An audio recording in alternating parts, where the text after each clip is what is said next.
Well, everyone, thank you for joining us tonight for Cardrona. For those of you, I think this is probably the night when I can see the most familiar names and faces on the list. But for anyone who is joining us for the first time, we do love to hear your comments and questions throughout.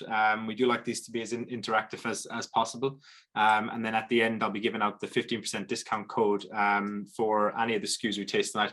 The other little thing is we're also, for any bottle that's purchased post-tasting, you're going to get, this isn't one, this is just a non-regular glass that I'm holding up, but you're going to get a branded Cardrona whiskey glass with the bottle. So if there's one of them that you like so much you want to buy a bottle, bear in mind that you will also get in the free gift. And Ian's in the chat says, evening from Lanark, just about 40 minutes up the road from Cardrona in Scotland. There you go. So maybe over to Cardrona in New Zealand from Cardrona in Scotland. Sarah and Rachel, would you like to introduce yourselves to our W Clubbers tonight? Sure thing. So hi everyone, my name is Rachel. I'm marketing director at Cardrona. I'm just here to enjoy this. And this is Sarah Elsom, our master distiller. Hi everyone, thank you so much for inviting us into your homes this evening. No, well, it's great to have you on. And you were saying, you mentioned before you came on that you watched a bit of the Deanston chat. And as I said to Brendan, I'll re-echo it here, Sarah. It's always great when you have someone who works hands-on with the whiskey in the chat. You know, it makes these tastings a lot more interesting and engaging. I hope our W Clubbers will agree. So we've got 3 whiskies and a vodka in the lineup tonight, a single malt vodka. Do you have a preferred order that you want to go in, Sarah, or? I think we'll start with the vodka, but I will ask that you just leave a mouthful in your glass, perhaps to finish with. I really like going back to the Reid single malt vodka after a couple of whiskies. So just leave one little drop, but that's definitely start there this evening. We'll then move along to, I think, our Growing Wings Solera, our single cask bourbon, and then the Pinot Noir to finish, please. Marvelous. Well, we'll get, so you said the Pinot Noir at the end, Growing Wings. Yes, please. Yeah. And then so the ex-bourbon, and then the Growing Wings, did you say? And then the vodka. So they're all Growing Wings, but we're going to go Solera. So I don't know what your little labels look like. So sherry and bourbon. Sorry, we've got the ex-bourbon, Solera, and Pinot Noir is what the labels say. Yeah. So got it. Yeah, perfect. Marvelous. So we'll get the vodka poured. In the meantime, Kirsty's asked, is the sun over the Ardrum in New Zealand yet? I don't know what that means. Over the Ardrum, is that, yeah, like a sundial? It's up. It is definitely up. It's 8:30 in the morning, so please excuse Rachel and I as we add a little bit more water than we normally would to our drams this morning. We may use a spittoon. We do have to go and fire up the stills after this, so we'll be taking this a little slower than perhaps you may be able to from the comfort of your evening and watching the World Cup. But yeah, no, it's not too early. We're okay. We're awake. We're here for it. Excellent. No, fantastic. So I don't know, do you want to either tell us a bit more about the vodka to start, or do you want to tell us a bit more about Cardrona? I know definitely some people listening tonight won't be familiar at all with the distillery. Obviously, it being, it's about 7 years old and on the other side of the world. So yeah, I don't know which way you want to start, Sarah, but it's up to yourself. Sure, we'll crack into a little bit about us, but we do not like to leave people wanting or waiting too long for their first dram. So please do pick up the Reid single malt vodka while we talk a little bit about Cardrona, and just consider it, because it is very easy to dismiss a vodka. I think it's a spirit along the way that's sort of found itself in a kind of neutral category, something to be lost in a cocktail, and we have tried to create something very, very far from that. So sip it, consider it. I'll tell you a little bit about Cardrona, and then we'll dive into how we make it. So Cardrona Distillery was built in 2015. So our history is really not too long, but absolutely action-packed. And a credit to our founder, Reid. This is a woman who really just sort of decided that she was going to build a single malt distillery here in New Zealand, and set on a path that involved years of study and travel, all sort of self-funded, and found an incredible mentor here in this beautiful valley, that sort of pushed her really to just commit. And we found ourselves now 7 years down the road, at New Zealand's largest commercial single malt distillery, nestled at the bottom of the Southern Alps between Wanaka and Queenstown. We pull beautiful alpine water through a bore. We dug it ourselves. Everything here is custom built for what we do. and before us it was a hay paddock. So it has been a ride, and we celebrated our 7th birthday really not that long ago. Rachel joined the team from the United Kingdom, and we've grabbed her, and she's moved on out here for maybe a year, maybe a little longer, maybe forever. maybe forever, to join us and sort of work in our time zone for a change. So we're not sort of messaging her at 2 a.m. in the morning, asking her for bits and pieces, which is really nice to have her out here. But we started small. There was 12 of us when I first started.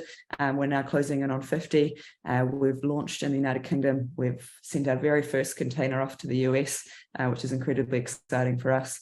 And it's been a lot of fun. We only work with malted barley, but we have quite a wide portfolio of spirits. We make vodka, gin, liqueurs, and whiskey from the same base alcohol that we make all here on site.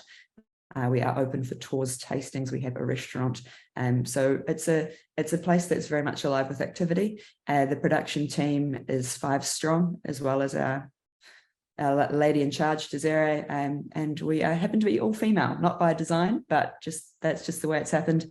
It's something that we absolutely celebrate, but is very normal here at Cardrona. Oh, marvelous! And I've just while you were filling us in that fantastic information, Sarah, I just had a sip of that vodka, and it's amazing. It's almost like an eau de vie. It's incredibly fruity. What was I suppose is this just basically your new make off the still, or is there an extra step, or how what makes it a vodka? So if you were to go back a step, it would be the same. So we create our base alcohol in exactly the same way. So in terms of how we mill, how we mash in, our fermentation program is exactly the same for every end spirit, that the production process diverts as it heads into the still house. So what we're looking at in our glass with the Reid single malt vodka is that same wash. However, it has been sent off to a pair of Jacob Carl column stills and distilled using column still technology to capture those sort of more volatile conjoiners and alcohols, those ones that really, I guess, sing of those esters. Our fermentation program really does push for a lot of esters in your glass. Minimum length in tank for fermentation would be 70, but because we are a distillery that is growing into its brand, we're at about 30% of our production capacity right now. We have sort of this luxury to look at how our wash can develop over time, and we pull a small amount from tank every day, meaning that there can be some wash left in tank for 105 hours easily, and we end up with just this really wide sort of palette of colors to pull from in creating our spirits. So the Reid is the exact same wash as the whiskey, but distilled in columns, and we get it up to over 95 towards 96% before adding water at bottling, and we've brought this one down to 44. So it is on the higher side for a vodka. You'll notice tonight that alcohol and strength of alcohol is a theme that we will carry through, and we really do value its place in holding flavour and presenting flavour that we've worked so hard to create. So it is a higher strength alcohol at 44, and same wash as the whiskey. As you bring it to your nose, you'll notice first and foremost, so far from being neutral. No, certainly not.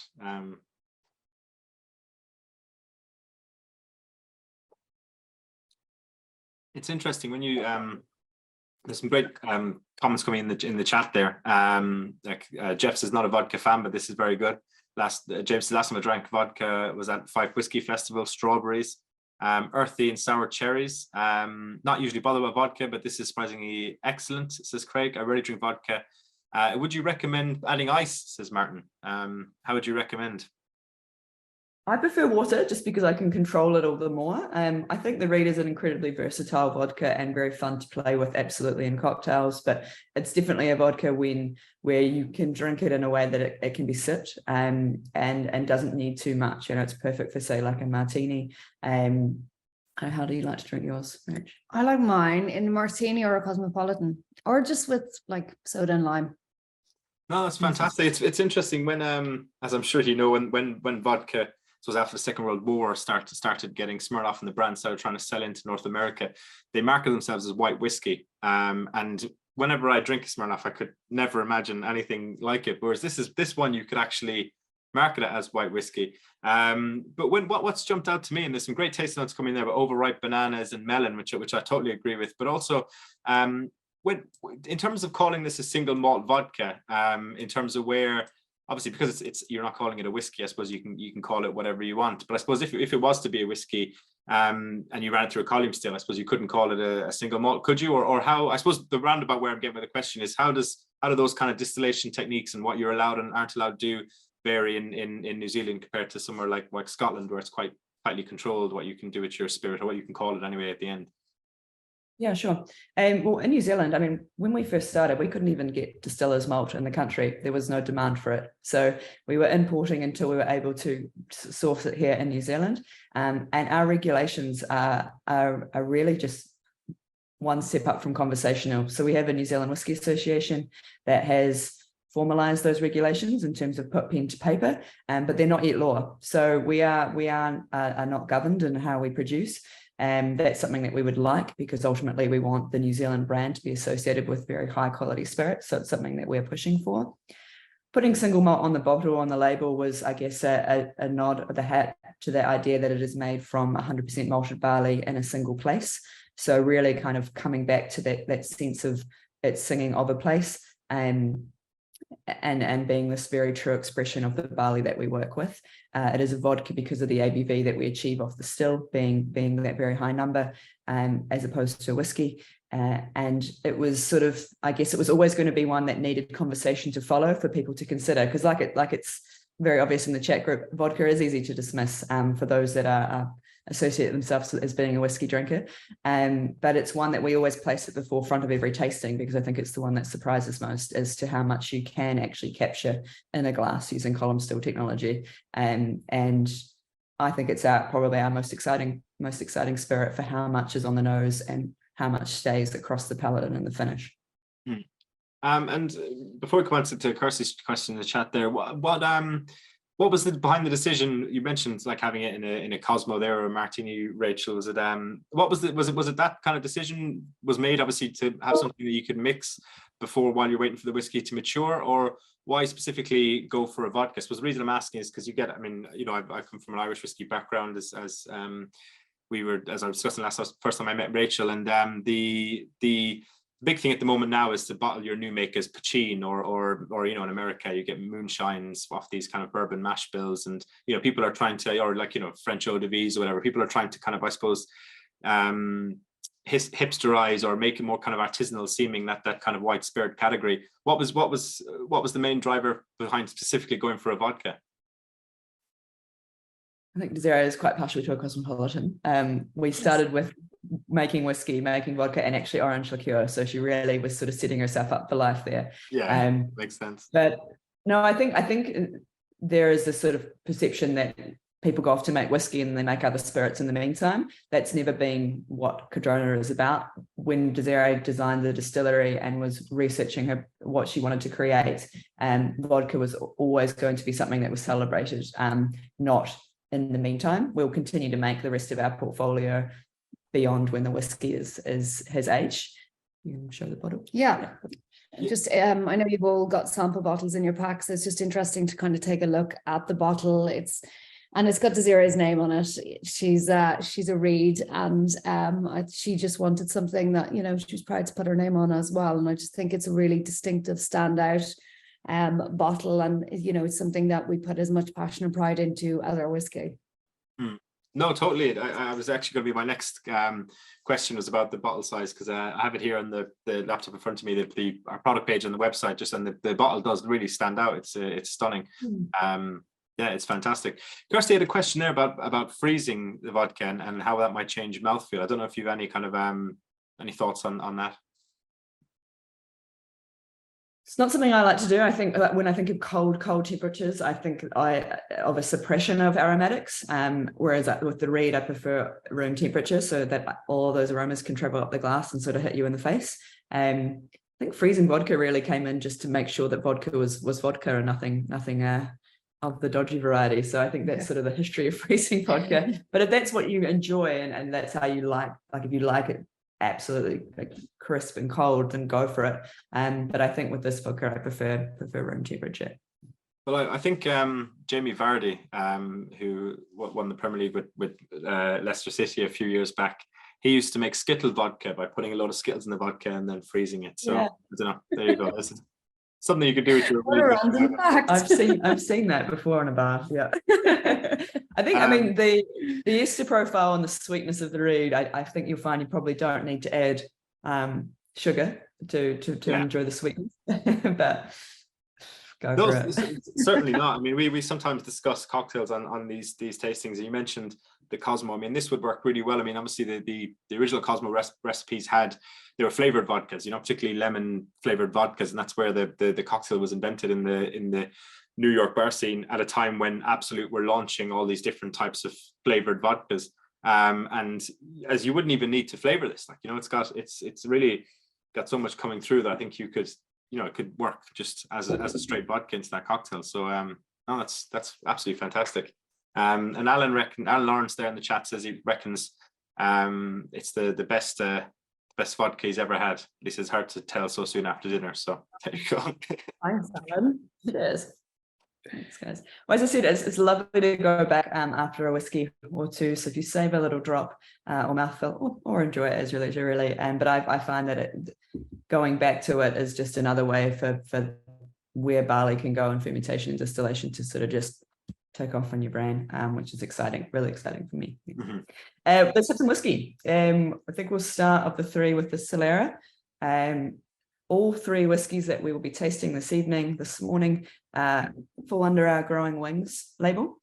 Growing Wings is a symbol of 5 years in oak for us. When we first opened our doors, we had always said that we would wait 10 years to bottle any of our whiskey. That 2025 would be the year that we opened a barrel and got it to a bottle, which was always quite heartbreaking for a number of people that walked through the door. But that changed over time. I think in looking in on the casks and tasting a spirit, it became really quite obvious that celebrating the milestones towards our 10 plus years would be of value. And the only way we were able really to convince Desiree to go any earlier was if we communicated that youth and celebrated it as a progress report, as a milestone.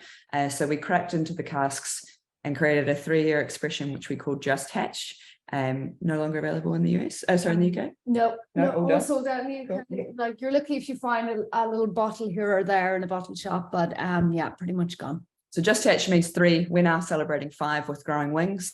And when we move forward, we discontinue the one prior. So we phase those bottlings out and we celebrate that next leap.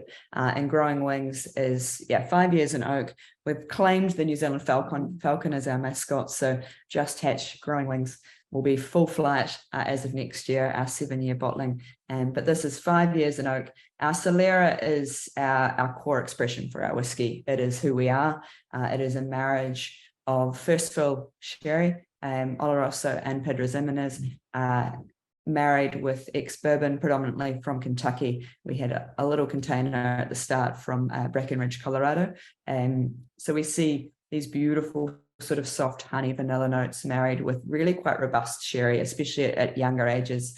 You get a lot of that kind of concentration of those beautiful dried fruit notes. So let's have a little look. And I will say, as you bring the whiskey to your lips, if you haven't taken the time to read the ABV on the side of your sample bottle, all whiskies tonight are upwards of 67%.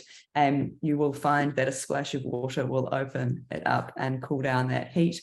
And that is a different amount of water for every individual. So test, look at, go back, and yeah, we'd love to know what you think. This is the Solera launcher. And as I said, we'll be adding a significant amount of water this morning. Yeah, it does hit you, but Roger said apples immediately on the nose, Calvados. Martin says vanilla, overripe apples. I can't speak suddenly.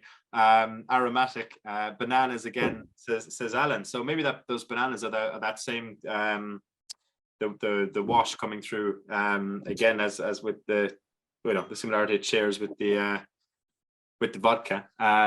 It's incredibly interesting, and it's £75 on the website. And while people are tasting it, and some more tasting notes are coming in there, I was just, you were mentioning the hatched. I had a look this morning, doing a bit of research ahead of this, and the hatch seems to show up quite frequently on our on whiskyshopauctions.com. So you know, if people are looking to pick up a bottle, I think they're still quite quite reasonably priced on there. So worth keeping an eye on if you want to expand your collection after tonight.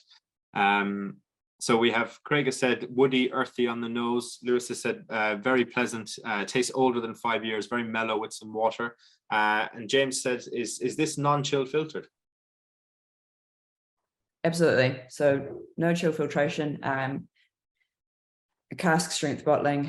We did see some concentration with this bottling. We do our cask fill percentage is 66. What you're tasting is 67.1. Were they the same bottling? It depends on the time. The one we have here is 64.9. 64.9. Okay. So we didn't, every time we bottled, we sell it, we created a new label. So always celebrating that natural cask strength ABV. The last bottling in New Zealand was 67.1. So that is what Rachel and I are enjoying this morning. But the number on the bottle was always very true to what was in the Solera at the time. Our Solera system is basically a vatting of a sherry butt with the married bourbons, bottling down half of the volume, leaving half behind, and then the following bottling, dumping again. So there is that sort of romantic notion that there is that little bit of that first cask in the last bottle, but it is effectively, I guess, a living vat without maturation continuing. But there is that continued marriage of spirit in that vessel. I should talk a little bit about distillation of our spirit. Our wash still is a 2,000 litre copper pot that was made for us by the Forsyth family. They were fantastic during the development of the distillery. They came out and sort of cut the ribbon and were very much involved in the commissioning of the stills, which was fantastic. It's a 2,000 litre charge, good big old boiler bulb, downward facing line arm, heaps of copper contact. I think the new make itself is incredibly sweet.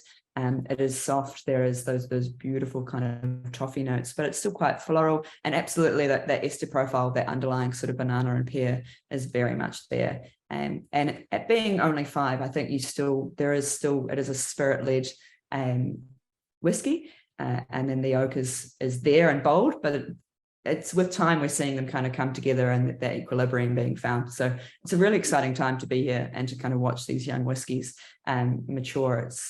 I mean, yeah, there are definitely worse jobs in the world. No, certainly, I can imagine. Craig in the chat there said very rich and spicy, feels quite chewy in the mouth. And Nina said big sherry punch, lovely dram, and doesn't seem like a whiskey so high in ABV. You mentioned there about the Forsyth family helping you with the stills and that, and you mentioned earlier the difficulty to source malted barley when you first opened. What's sourcing casks for something like this like? Yeah, that was something that Desiree and her husband Ash took very seriously. It was part of, I guess, the research and development of this place was to get in planes and to visit the distilleries and the cooperages that were selling the casks, and to be tasting and to meet these people and to forge these relationships. So a lot of that groundwork was done before the distillery was even built, and those are relationships that we've held on to and treasured. It's never been too difficult. I think the last couple of years have been challenging for many industries, and the distilling industry is no different.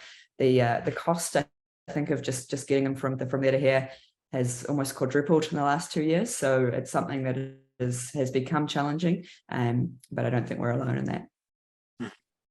No, fantastic. James says the flavor is elegant and sweet, with butterscotch and treacle notes.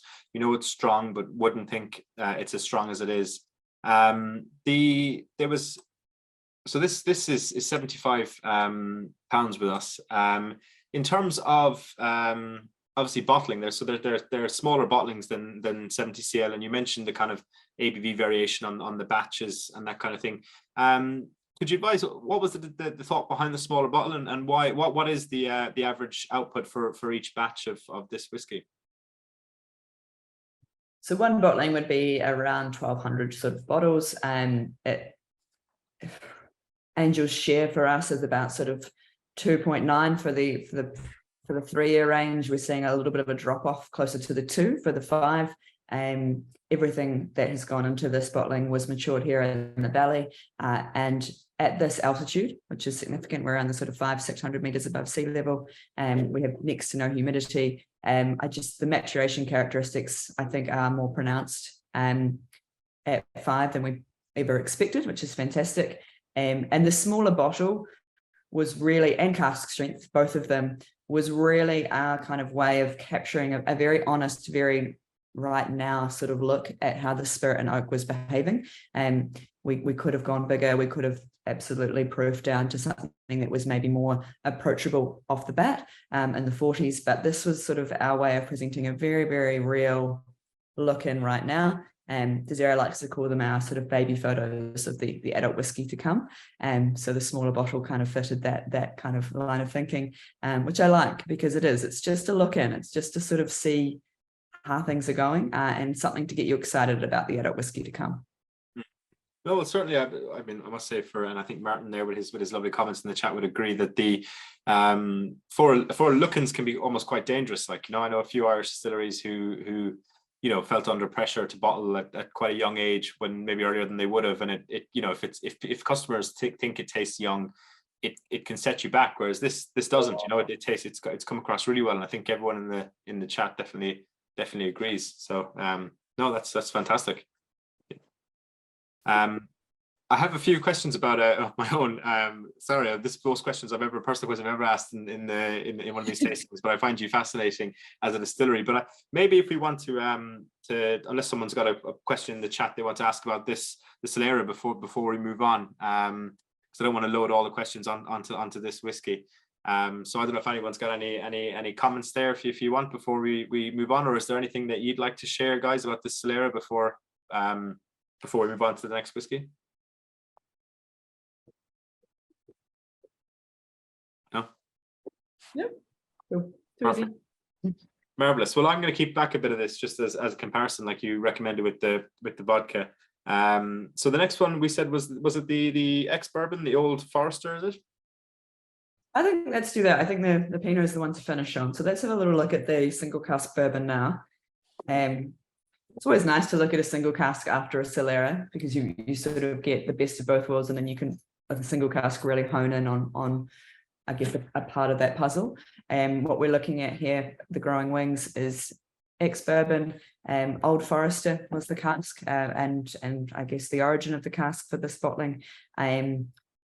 Again, it's a higher alcohol. It is 67, so concentration. Batch they have is 66.5. 66.5. Yeah. Okay, pardon me. I think. Well, the ABV I have here is 65.6 that we have on the bottle in these packs. I might have put a little typo in. Ignore me, everyone. Well, it doesn't. And the image of the bottle I have, the image of the bottle I have here is 66.5. So the typo might have come on our end. So.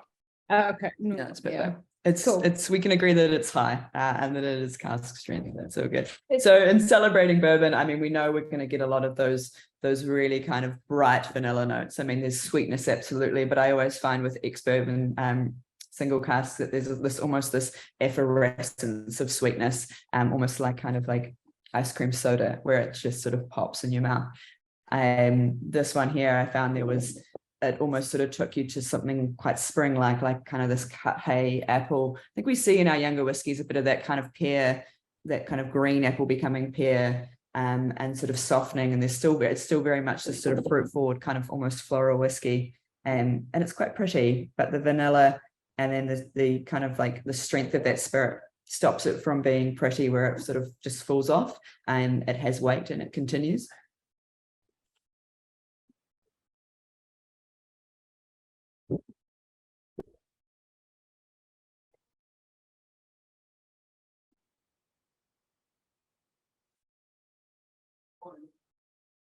So this is all ex-bourbon, is it? Sorry to state the obvious, but there's no other. One single cask, and that was it. Yeah. Marvelous. This one won World Whisky Awards this year as well, in best single cask single malt. Oh wow! Congratulations, that's fantastic. Thanks. Roger in the chat has got honey over pear. It definitely has a lot more sort of green characteristics, kind of fresher ones than obviously as you mentioned, Sarah, would you'd expect from an ex-bourbon cask, maybe, you know, that characteristic forward with the honey and pear. It's definitely, I don't know if it's just me or if it's the ABV, but I kind of find it a bit more tannic as well than the first one. But yeah, sure. it would be really interesting to hear what the chat has to think about it. So this one is you mentioned it's just one single cask. So this is literally a single cask. This is not like the Solera where it's totally a one-off, is it? Yes, absolutely. Just the one barrel. Marvelous. Martin in the chat says on the Selected nose. from a handful. Selected from a handful, sorry? Yeah, no, you go. I like the comments, so let's let them roll on in. Yeah, Martin said on the nose, fresh cut grass. I totally agree there. Yeah, spring flowers, vanilla, a bit of lemon zest. Craig says white pepper and ginger. So that's definitely, I definitely get what Craig is saying there on the finish. There is that kind of tingle, kind of fresh spice kind of element. What were you saying there, Sarah, about the handful? So it's just for the single cask selection. So that's a matter of just looking through the cask stocks and finding one that we want to celebrate as being 5. And with this one, I thought it was just, Zara and I thought it was this really beautiful, bright expression of how the spirit was working with those new oak characters. You know, ginger, those sort of spices are heavily associated with new those new oak characters, not necessarily not virgin, but just still quite minimal interaction. And I really enjoyed picking this one up because I thought it was a very beautiful, bright expression of the spirit with the wood. Yeah, so this one's the Solera and this one's the bourbons. You can see the real color difference. Actually, I'll show you from the back of the bottle. You've got more glass to look through. Yeah, well, you can definitely tell from what you're holding up there, Rachel. You can see it a lot more than in the little sample bottles. You know, the kind of color contrast is a lot clearer. Yeah, 100%. It's really different. We've got a couple more comments coming in there. Lewis says, I'm very much a sherry bomb fan, but this one is even better than the Solera. A bit of water and it's a sipping drink for sure, despite the high ABV, a lovely dram. James says, very light in color. I'm getting a very light, low level of peat to it, only a light hint. I find it different to most ex-bourbon barrels. I find that, I imagine there's probably not any peat in this, Sarah, but I do find that with some of the higher BV kind of American oak casks, they can have that kind of woodiness or spiciness at the end that can come across as kind of almost like a charred peatiness. Agreed. Yeah, absolutely. The other, in terms of what you were saying, Sarah, about the hand selecting these casks, how does that process work? What's the team like in the distillery? How many kind of heads are involved in making these decisions? For single cask selection, it's really just Desiree and myself. I think we're just still quite small, that the blending and the kind of selection of casks down the other end is not a full-time job yet. You know, we're more heavily engrossed in creating and laying barrels than we are at really considering them and bringing certain barrels together. And that will come with time as our sort of portfolio and our whiskey stocks grow. And so the girls and I very much hands-on with getting it done and getting barrels filled. And for selection, it's me going out there and pulling samples, and then Desiree and I sitting down to consider them. Marvelous. James has said burnt cashew on the nose, and Steffi says like a walk in a forest in New Zealand, green grass and green trees. That's a lovely comment. That's cool. Always nice when something takes you to a place. Marvelous. No, I totally agree. Craig said, despite the ABV, it's too easy to drink. Might be dangerous. You mentioned the altitude there, Sarah. How do you find, do people often comment when you, I've never been to the Southern Hemisphere, but people often comment about the similarities between New Zealand and maybe in Ireland or Scotland. How do you find the environmental factors, both in terms of your specific location at that altitude and I suppose your distance from the equator might stack up compared to maturing something up here where most of us are coming from, as in most of us on the chat? Yeah, sure thing. Well, I guess we are central Otago, but it's 3 hours either side to the coast.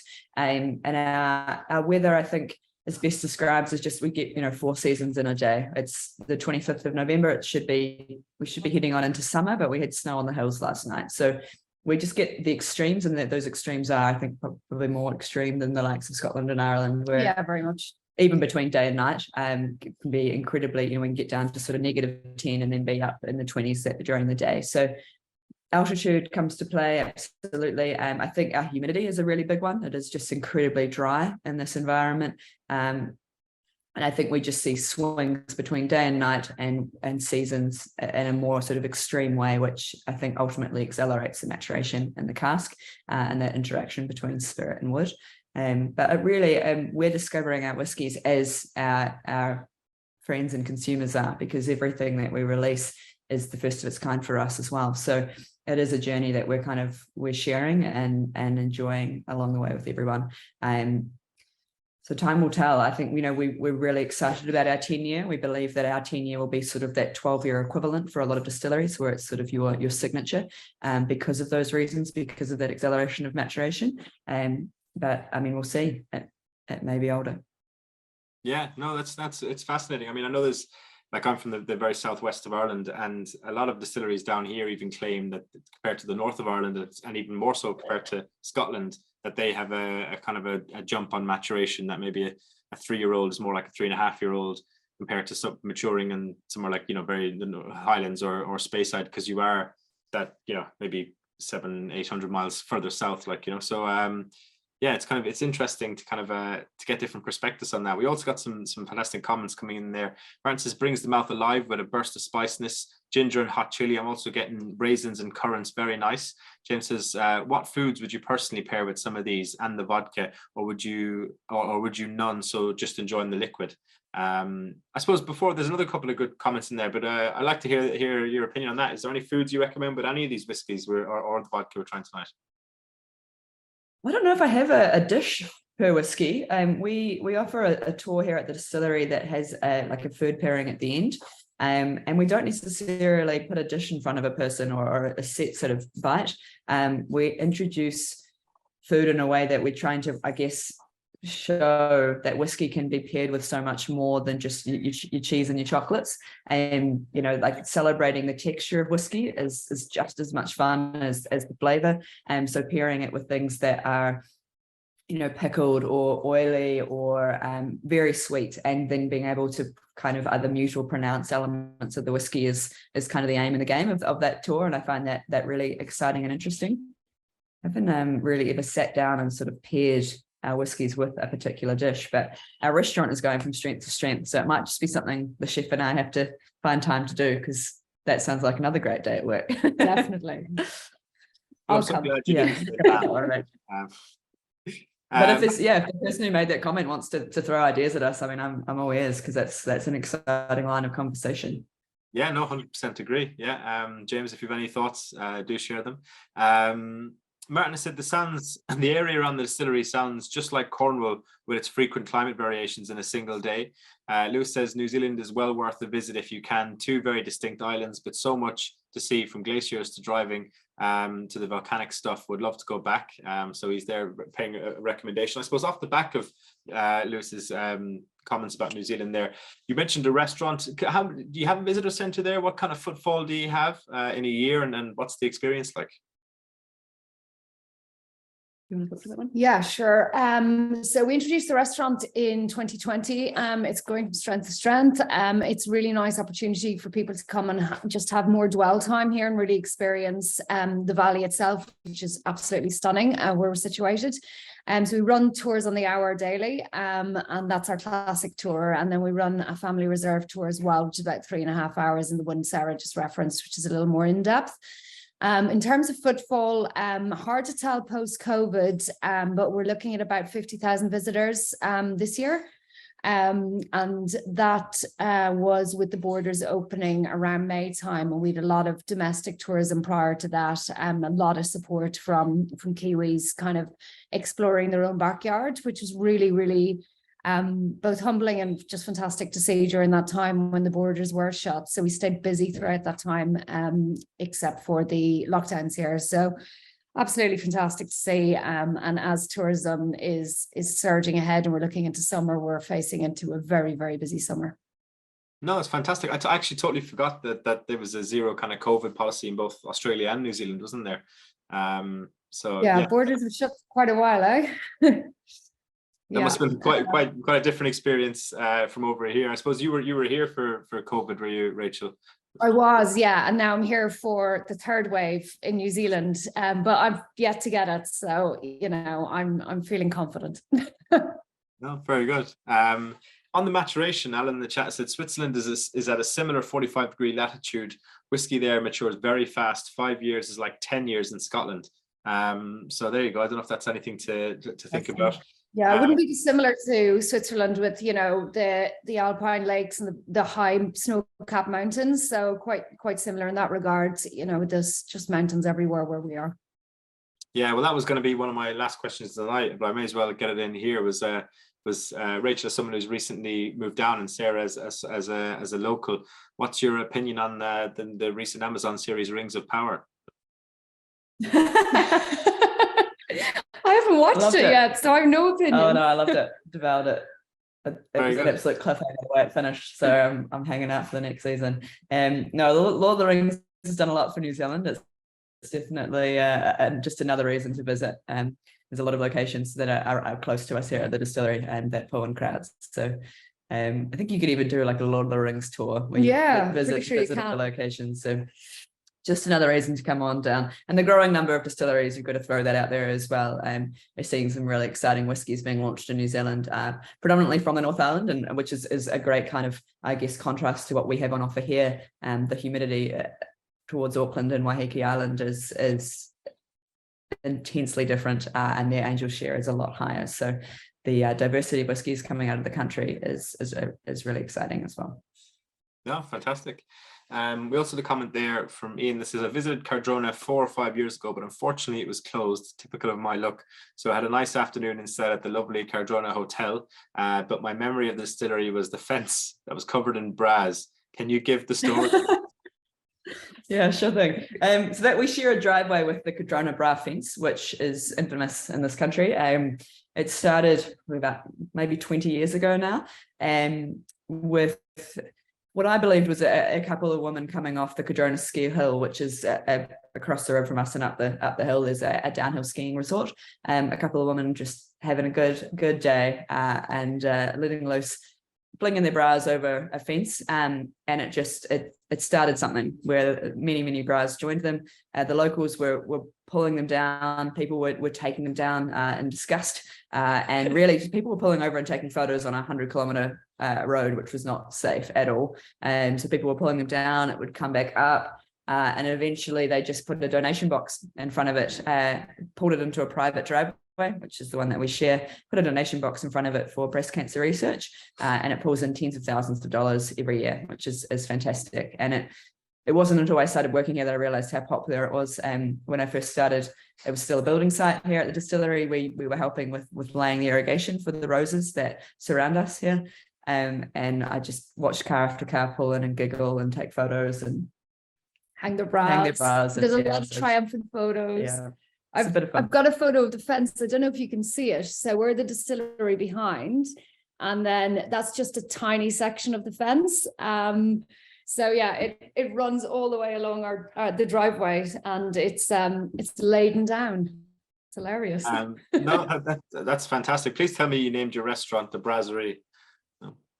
No, but the fence is called Cardrona, so there's that. Well, there you go.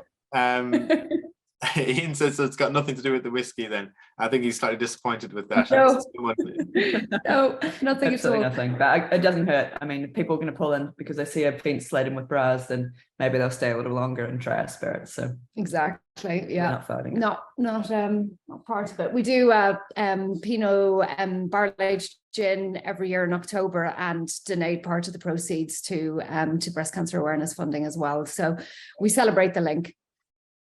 Marvelous. No, that's fantastic. Well, I think we might be speaking of the a wine or wine finish. The Pinot Noir might be a good segue. A perfect segue. Right. Last whiskey of the evening. I think you think Central Otago, the words Pinot Noir are not far behind, and it is a variety that thrives here in this latitude, this environment, this climate, and it made absolute sense for us to align what Cardrona spirit is and will be with a variety of wine that speaks of this part of the world.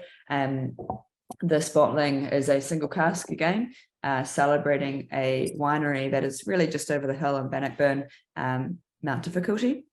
We have since moved on to forge a relationship with Felton Road and now work exclusively with Felton Road casks. But let's just take a step back in time and celebrate Mount Difficulty, a phenomenal winery in Bannockburn. And they make more than just Pinot, absolutely, but Pinot is definitely, I guess, their signature. And what we see here is just this absolute collision of two things that Central Otago celebrates, one being Cardrona Spirit and the other being Pinot Noir. I've landed at the end of the lineup. Go back to the Reid to finish, absolutely, but I think in terms of concentration, this was the one that I wanted to place last. Let's have a little look at it together, and then we'll get stuck into the liquid.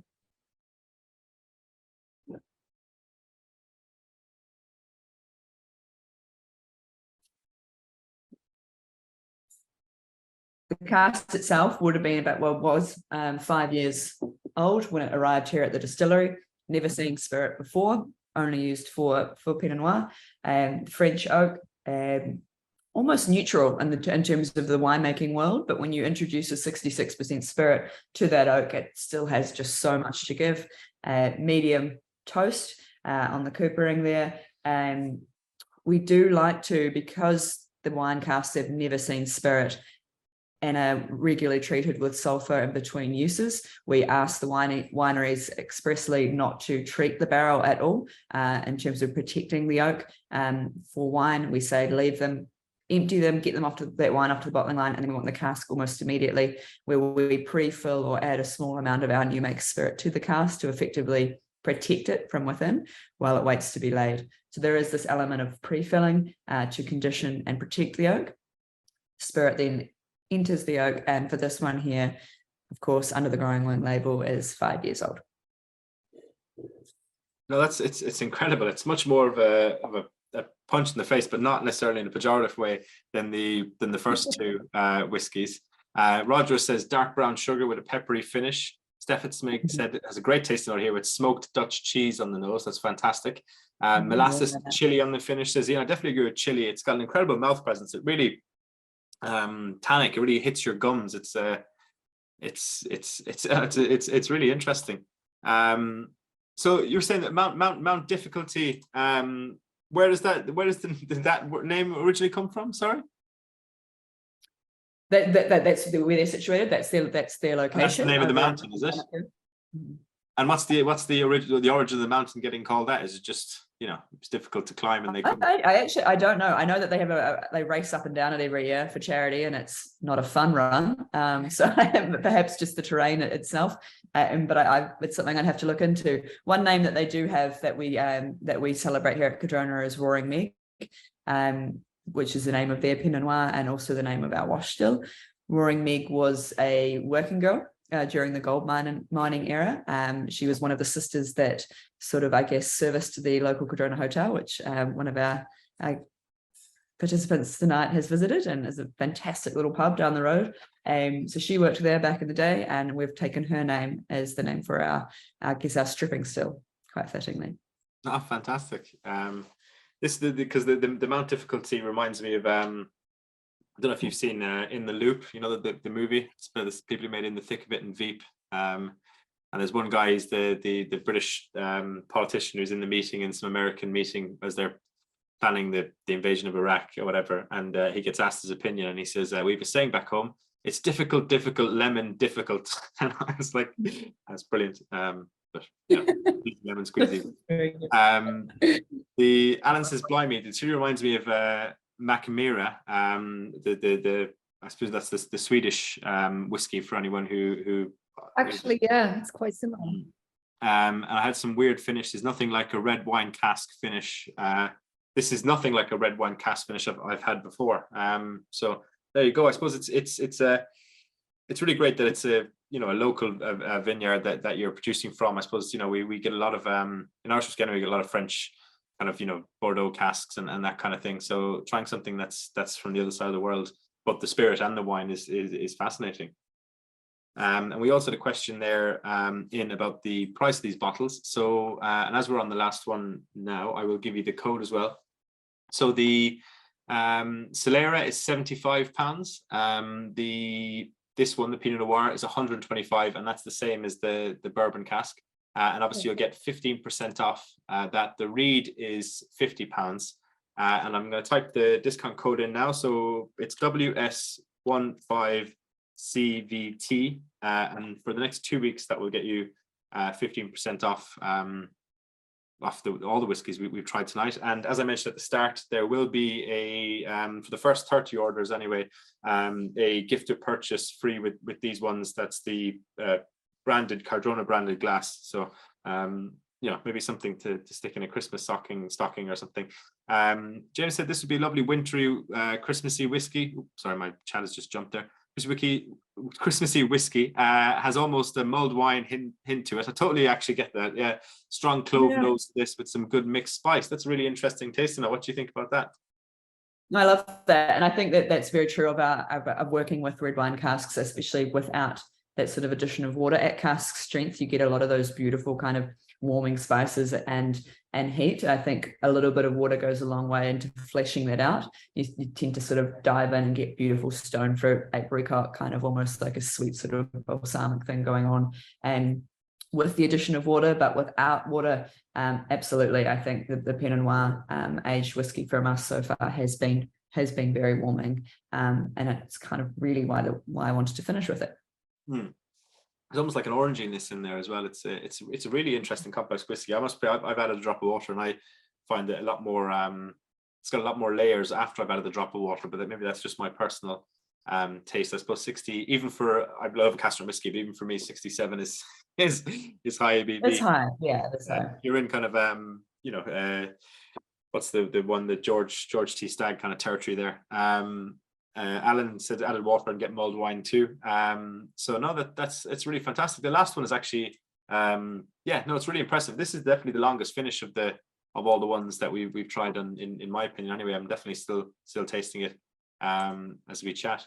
I suppose just before we kind of come to an end, is there any kind of any questions in from the chat? We love to hear, as we do at the end always, the people's preference in order of which one they preferred. And if you've got any questions for Sarah and Rachel before we finish up, is there anything you wanted to share with us, Sarah and Rachel, before we do get on to which whiskey or vodka, which spirit wins tonight? Nothing more to share. Very grateful for you all taking the time to taste the spirits. It's always a pleasure to share them. We are still so new, and everything is so exciting, and to be able to share our spirits with people on the other side of the world and on this platform is fantastic. So thank you. Absolutely, I echo that. Thank you all for your time and for joining us.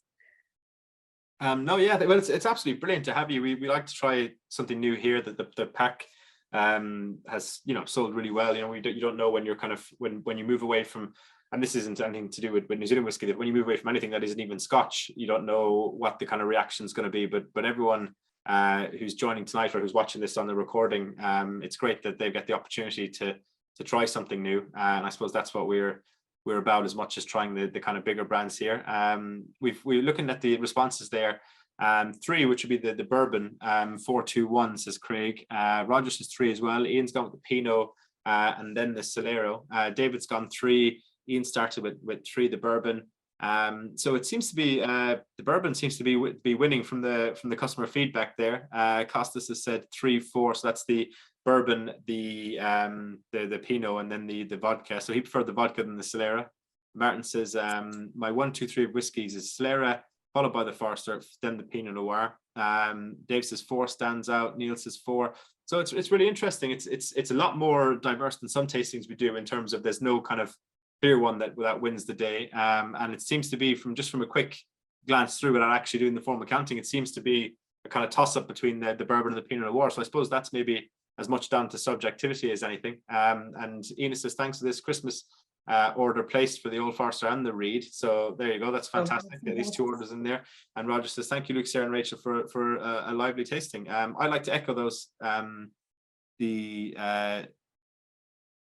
sentiments, and there's a few questions coming in there. I'm trying to keep them all, but they're kind of coming in quick and fast. But But if you just give me, sorry, if you're going to bear me 1 second while I kind of see if there's a good question there, because every time I scroll, it's being rolled away, and I just want to make sure we didn't miss any interesting ones before we finish. James has a good one here. What's your preferred Scottish malt whiskey from the two of you, if you weren't drinking your own? Really delicious bottle of Ardnamurchan on my table at home at the moment that I've been chewing away on. It chops and change. I think my background is in winemaking, and when I started with the distillery 7 years ago, I really barely discovered whiskey at all. So I find I'm definitely in that phase of my own whiskey journey where I just want to get my hands on everything and try everything. I was very fortunate to be able to go to Islay in 2018 with Desiree. Caused a bit of trouble over there.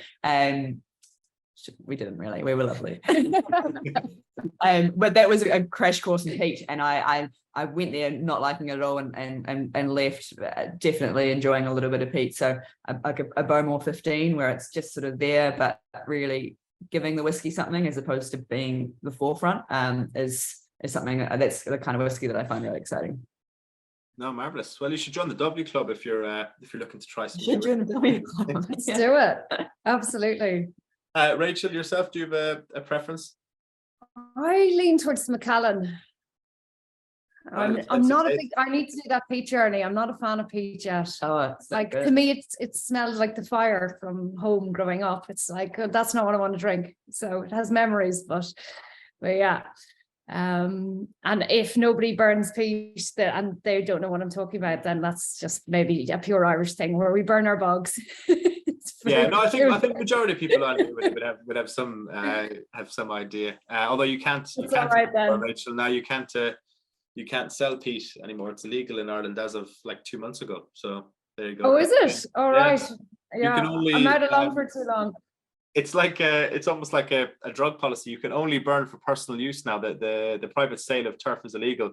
So if you still own your strip of land, you can still cut it, but that's it. Oh. That'll be why they still at it back home. So yeah, well, it will change the landscape, because even when I come home now, or when I was up the country for uni, whatever, you're driving back over the kind of Cork and Kerry mountains and in towards Glenflesk and back to South Kerry, you'd be hit, especially winter, that the smell of peat would hit you in the air when you're driving in the car, let alone when you're in the house. And it's kind of I can totally understand why, there's environmental reasons and protecting bogs and diversity and all that, but there is something sad about that the idea that kind of. Yeah, it's a piece of home. Definitely. Ian says the vodka tastes better at the end, but not sure whether that's just the effect of the cask strengths in the middle. So he's gone back. James, cool. James, finding the female dominant with yourself as a master distiller and the owner starting the distillery really exciting and interesting. Do you feel like collectively you're turning the tables in what might be seen as more of a male-dominated world?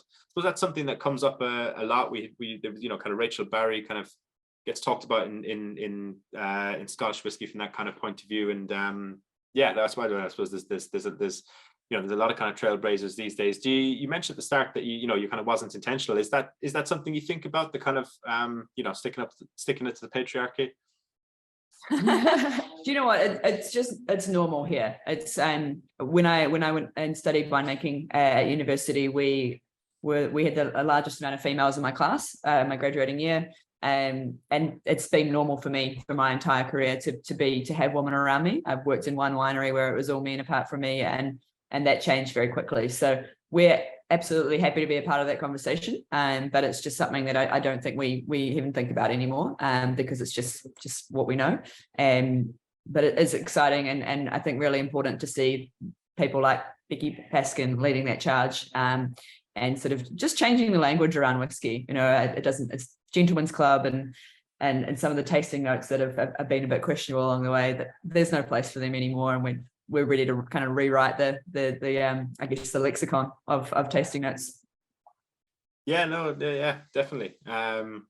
But there's also there's lots of other comments, but they're mostly basically saying how fantastic the whiskies and the vodkas is, and how both of you have been. So and there's lots of people saying they'll definitely buy some. So listen, both, thank you very much for your time. If there is anything that we missed in there, any questions that come to anyone, if you email them onto the Zoom link, the same email you got the Zoom link from, I'll pass them on to Rachel and Sarah and see if we can get them answered.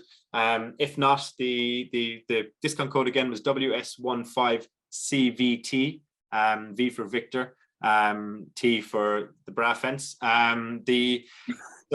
Yeah, well, thank you very much both, and we'll maybe see you again soon on another tasting when your kind of your core release is out, and there's maybe a few new releases coming from the distillery in the next year or so. Sure, let's do one for full flight and take you on the 7-year-old journey as well. Brilliant, and I like to echo James's comment there that about going back to the food tasting, when he says if you flew him out to New Zealand, he'll help you with the pairing, and if you want to fly me out either, that would be we'll still have a plane. Well, thanks very much, and I'm sure we'll talk to you again very soon. And for everyone else on the chat, we've got Dumbles next Thursday, so please do join that. There's potential that looks like it might be our last one before Christmas, but we're already planning in our Digital Drams schedule for January. So please do kind of keep an eye out there on that front. So thanks again, folks, and we'll see you again soon. Cheers, Sarah. Cheers, Rachel. Great rest of your evening, everyone. Take care. Bye.